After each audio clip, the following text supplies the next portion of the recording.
Welcome to the Genius Factory. Enjoy the video. In this video, I will show how to remove a GMC Sierra tailgate.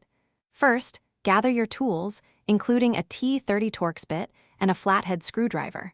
Make sure your tailgate is open to a 90-degree angle. This position provides the best access to all components. We'll start by disconnecting the electrical harness and the two support cables. This initial step is crucial for safety and ease of removal. Now, let's disconnect the electrical harness.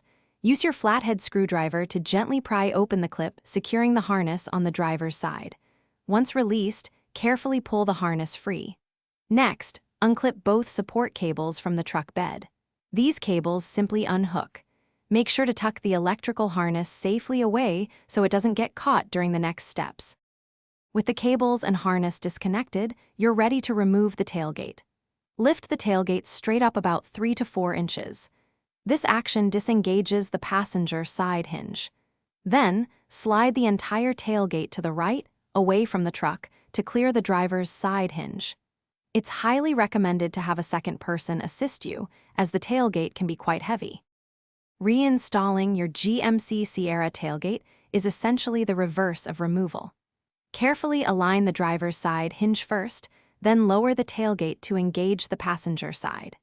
Don't forget to reconnect both support cables and the electrical harness securely. Always test the tailgate's latching mechanism and ensure all functions work correctly before you hit the road. Thanks for watching. If you found this helpful, don't forget to like and subscribe.